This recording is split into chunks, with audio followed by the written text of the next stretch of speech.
They were born in Apia, Samoa. Mom was. I know the village that he was from was Faleasiu. Is his mom from Vailoa Faleata? Yeah, Vailoa Faleata. Back in Samoa.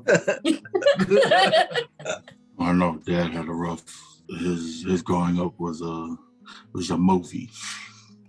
It was a rough movie. But I know he had like a rough upbringing, especially being the oldest. And then with Mom, I don't really recall her talking about her childhood as far as like her personally, but like seeing the way she is now and the stories that she would tell us is that she was always with Grandma and Grandpa. They moved out here basically after getting married, maybe like the early 20s, mid 20s. It was basically due to Mom's upbringing, her connection, and also Grandpa's and Grandma's connection here with the extended family here in Seattle. I mean, I knew that she lived with a family and came from Samoa because her parents wanted her to study here and go to school. I mean, I know Dad has his stories and he's shared us with his stories. I won't put him on blast, so y'all won't get that exclusive. Their story was really a classic one. The bad boy player type who settles down for the good girl who was just, everything was good about her. I heard that Dad was a player. I remember him saying that she was a good girl, and so she wouldn't really give him the time of day for a while, and he had to work for her. What Dad told me was that Mom denied. Mom said no to him a couple times. It might have been 10, or I think it was like 10, but I think Mom denied him probably like 100 times. You know, when him and Mom, when he was interested in Mom, he was always saying that, man, you know your mom? Just the most beautiful girl in all of Samoa. But Mom told me that a lot of girls liked him. He was so handsome. And she didn't really like chase after him. So Dad was the chaser. I think in her heart she knew that this was the man that was for her. She probably didn't want to believe it. It was like, Lord, please, not this answer. But it was a movie. I just know Dad said she was the most beautiful woman in his eyes, and that's what he went after. Mom was telling me a story about how my husband, Brandon, when he was young, as soon as he learned how to do laundry, he started to do his laundry separately. He didn't want his laundry mixed with his brother's laundry. And she thought it was so funny. And she said he's just like his dad, or he's just like Dad in that way. And Mom told me that when she first got with Dad, he was spoiled. She said there was people around his house to help and do his laundry and iron his clothes. And she said when she got with him, the first thing on her mind was, I hope he doesn't expect me to do all that. And I was like, oh my gosh, you know, Brandon hates when I do his laundry because I'm always losing his socks. And Dad was sitting there too. And he was like, if he doesn't like how you do his laundry, tell him to do his own laundry. But I think one that really sticks out is when she used to tell me all the time that she was praying for me to come into Yeti's life. She's like, I'm praying for a woman like you to come into Yeti's life. And I think what I didn't realize was I was praying for someone like her to also come into mine. And sorry, I'm emotional. I think she came at a very important time in my life because I had lost my mom a couple years prior. And there was a lot of things that a lot of new chapters I was going to be entering that I was really nervous and really scared to enter without having my mother there. She made me feel as if I did have my mother there. She welcomed me very quickly and, you know, with open arms, and just, I think that's who she was just a loving person. And it truly reminded me of my mom. So I think, although, yes, I'm such a blessing to Yeti and to your family, I truly think that she was also a big blessing in mine. I got caught smoking. In my biological family, there wasn't like strict rules, or it was more like, hey, you're alive, you're good. You know, Dad actually was yelling at me, and was like so mad that he was yelling at me in Samoan, and I didn't know what he was saying, but I knew I was in trouble. And then after Mom said, I had to tell your dad that he has to go gentle because you're Palangi. You can't handle any salsa or anything because you're fragile. One thing he did come up to me, and first of all, I don't know why he was getting all of a sudden he's getting emotional now and he's getting soft. I guess it's, it's becoming of age. But he broke down to me, and he had his pause, and he just apologized for how he raised us, and well, not how he raised us, but how he disciplined us and how he handled certain things. I remember Mom told me one time that the most that she had ever done was smoke a cigarette. And she said she took one puff and, choked, and she never touched it again. She regretted it instantly. And it was when she, while growing up in Seattle, when her parents sent her to go to school here. She loved her parents like we do. And she just never wanted to disappoint them. I remember how much Dad loved his kids was when he went to go drop off Yeti at the daycare. And I guess Yeti, he stayed there and he watched. Well, Mom was at work and he went to drop off Yeti. And he said he just wanted to see if somebody was gonna pick Yeti up when he was crying.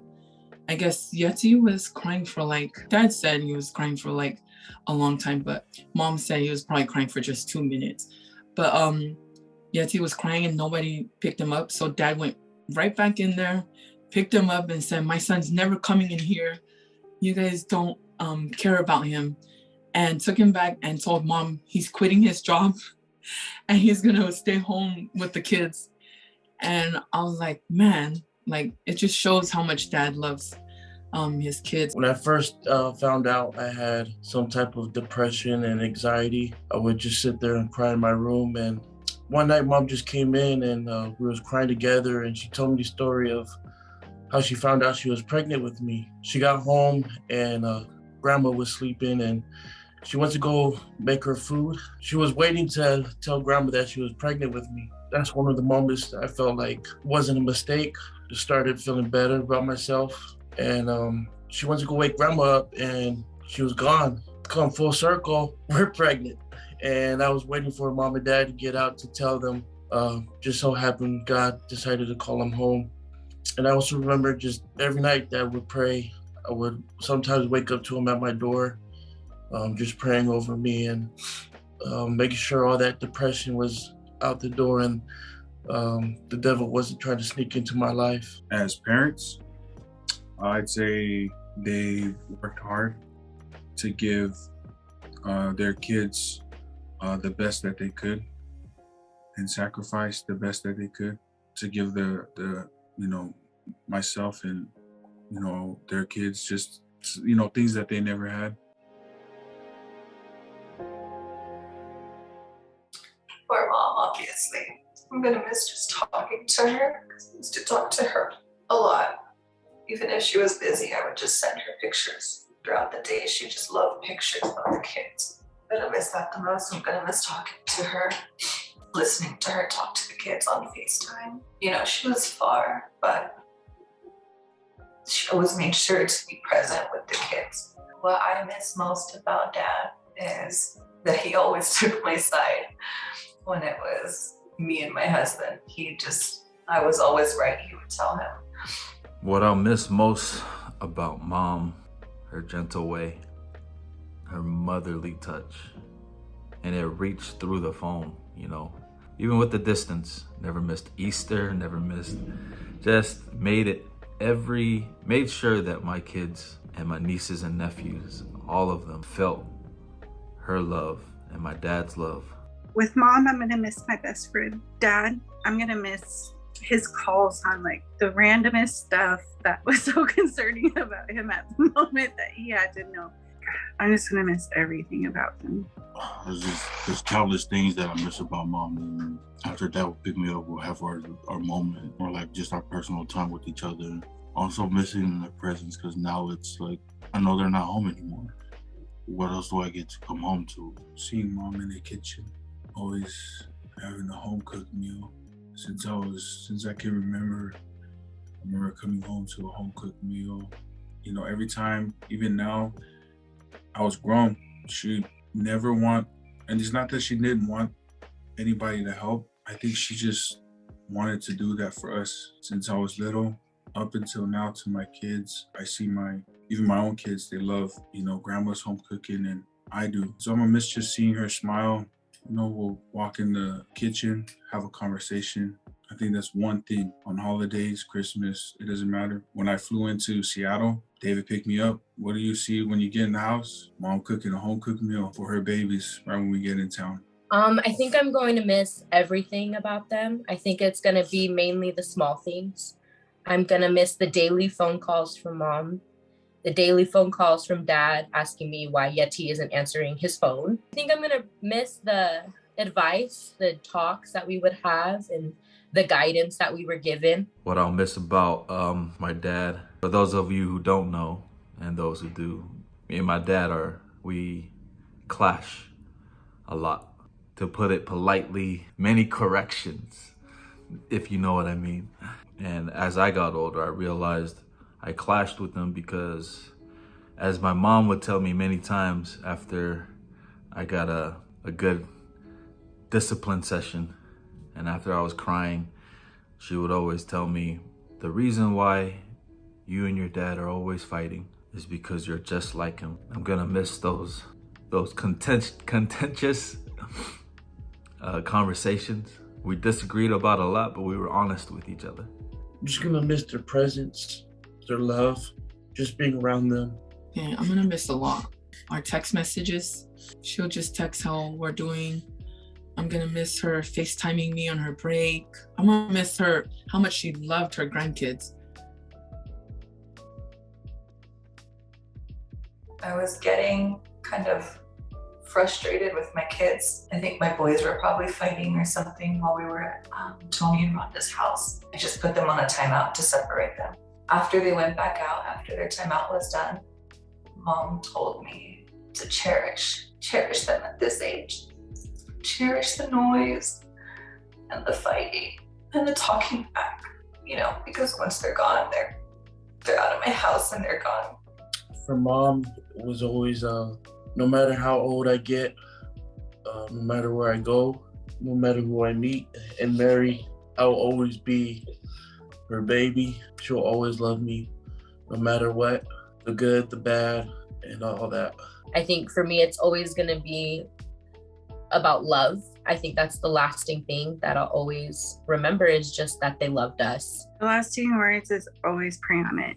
In life or marriage or kids, it was always pray on it. The thing that will last forever with me for mom is her love and her love of service.